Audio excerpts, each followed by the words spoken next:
Hey, Shelly from Best Buy Canada's blog. For the past few days, I've been testing out the KitchenAid Cordless Immersion Blender. If you have a corded immersion blender like I do and you've never tried a cordless immersion blender, this is definitely something you have to do. It makes such a huge difference when you're cooking if you're not tied to a power cord. This is the KitchenAid Cordless Immersion Blender in Empire Red. As you can see, it has a power button on the front and a lock button on the back. So all you have to do is press the two together and the immersion blender will work.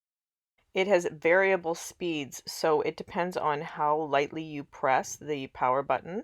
That's how much speed you'll get. Green light on top indicates that I have a full charge. Once you plug it in, it takes approximately 2 hours to reach a full charge. And according to KitchenAid, that charge should last through 25 bowls of soup. So in my case, that was about 2 pots of soup.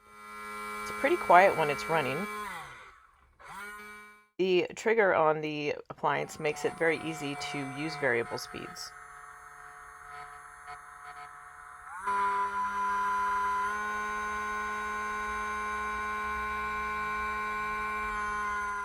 Included with your KitchenAid Cordless Immersion Blender is a pan guard.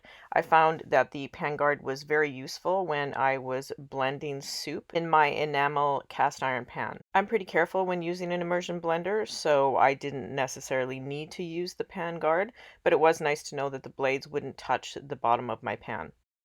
To test the KitchenAid Cordless Immersion Blender, I made a big pot of broccoli cheddar soup. After letting the broccoli cook for about 10 minutes, I decided it was time to give the cordless immersion blender a try.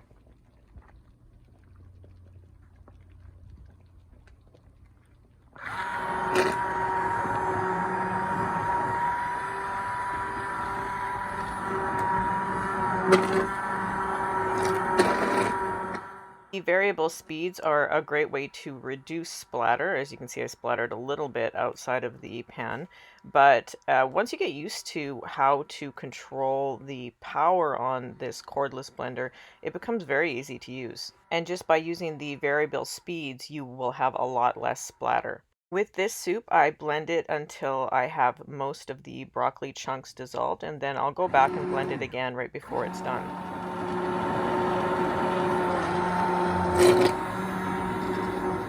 It's so great to be cord free when you're making soup right in the pot, and I found that there was more than enough power to blend up our favorite soup. I also tested out the KitchenAid Cordless Immersion Blender making whipped cream in the included cup.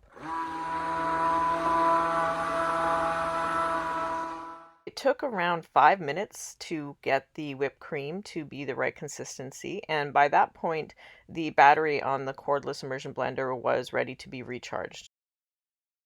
I love the included cup with the KitchenAid Cordless Immersion Blender, and it comes with a lid, so you can just pop the lid on your whipped cream or whatever you have in it and put it in the fridge. Charging this cordless immersion blender is very easy. All you have to do is pop off the blade attachment. That blade attachment, as well as the cup and the lid, are all dishwasher safe, so you can just pop them in the dishwasher.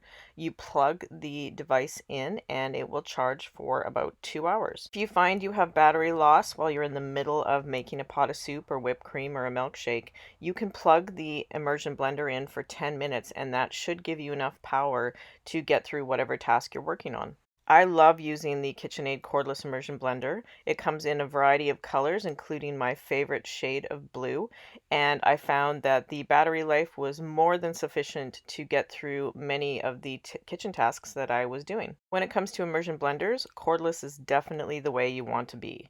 You can see my full review of the KitchenAid Cordless Immersion Blender on Best Buy Canada's blog. Thanks for watching.